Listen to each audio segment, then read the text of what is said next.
In this video, you're going to learn some simple tricks that will help you remember the different types of heart blocks.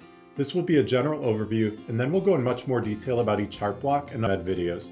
But I wanted to have one quick, concise video you could come back to as a reference and find these tricks that will help you study for exams and be a good resource throughout your career. Let's first define what an AV or atrioventricular heart block is. And in order to do that, we're going to take a look at the conduction system. Now, there was a previous EasyMed video where we walked through the conduction system of the heart step by step, and I'll link that down below in the description. So we're just going to do a brief review here. In a normal functioning heart, the SA node spontaneously produces action potentials or electrical impulses, and this is what becomes the heart rate. The action potential produced by the SA node will then travel through the atria using the internodal pathway and Bachmann's bundle. As the action potential travels through the atria, which are the top two chambers, it depolarizes the cardiac myocytes or muscle cells, and this leads to atrial contraction. Well, now that electrical impulse needs to be transmitted from the atria, the top two chambers, to the ventricles, which are the bottom two chambers, and it does so by passing through the AV node, followed by the bundle of His, then the right and left bundle branches, and finally the Purkinje fibers.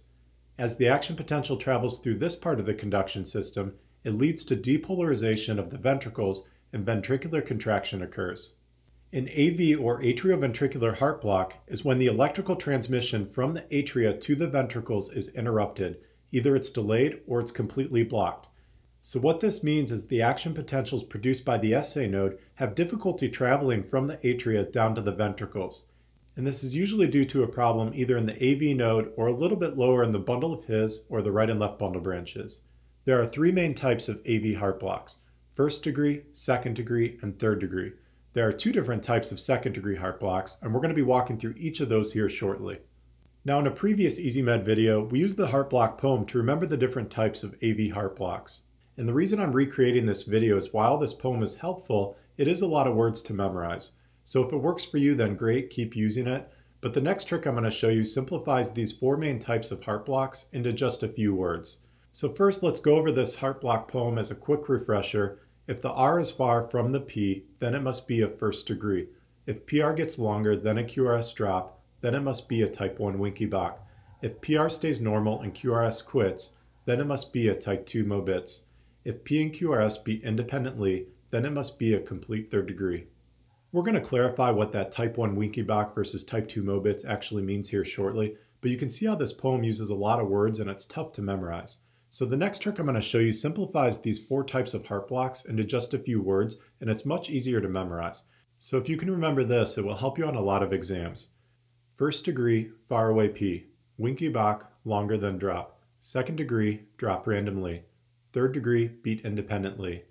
Now, Wenckebach is a type of second degree heart block, and we're going to talk more about that here shortly. But once you understand that, you'll see this trick is very easy to use. Let's now walk through these different types of heart blocks, starting with the first degree. For a first degree, you'll want to remember the phrase far away P, and if you're using the poem, it's if the R is far from the P, then it must be a first degree. And what this refers to is a prolonged PR interval. Now, there's a previous EasyMed video where we talk about the different parts of an EKG, so if you need a quick refresher on the different waves and intervals, I encourage you to go check that out. It'll be linked down below in the description. So in a first degree heart block, the PR interval is prolonged to greater than 200 milliseconds. Remember, the P wave represents atrial depolarization and ultimately atrial contraction, and the QRS complex represents ventricular depolarization and ultimately ventricular contraction. So that PR interval represents the time it takes for the electrical impulse to travel from the atria to the ventricles. In a first degree heart block, the PR interval is prolonged. And what this means is the electrical transmission from the atria to the ventricles is delayed. Usually this occurs in the AV node. Now, despite that delay, there's still a QRS complex that follows each P wave in a first degree heart block. And what this means is each electrical impulse is still being transmitted down to the ventricles, it's just taking longer to do so.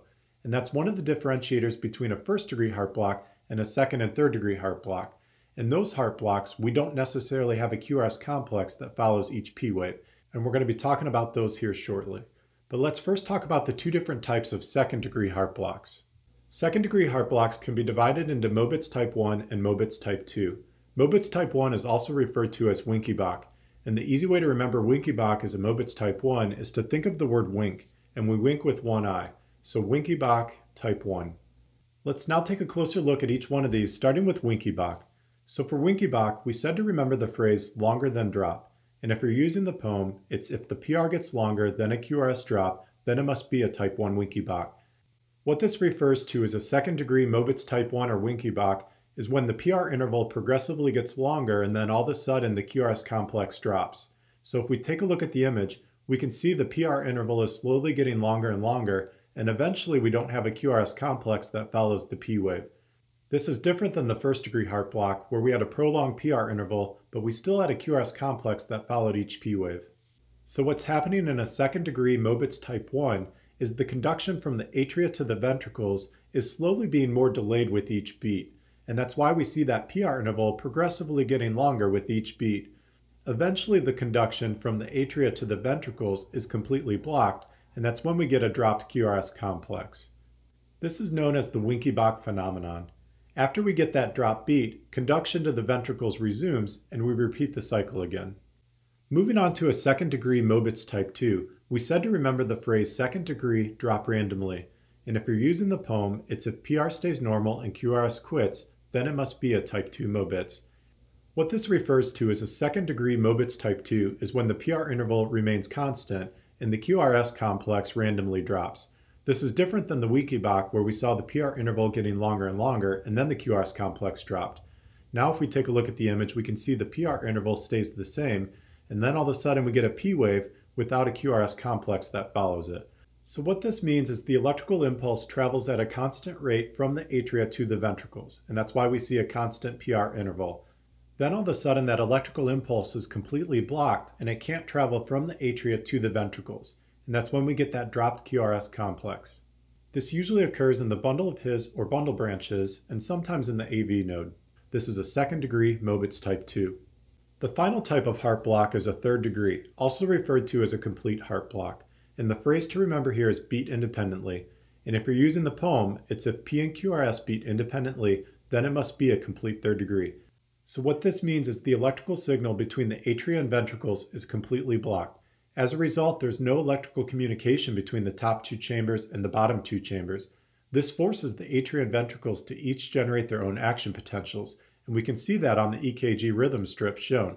The blue arrows point to the P waves, which represent atrial depolarization, and the red arrows point to the QRS complexes, which represent ventricular depolarization. And we can see there's no relationship between the P waves and QRS complexes. They're beating at their own rhythm.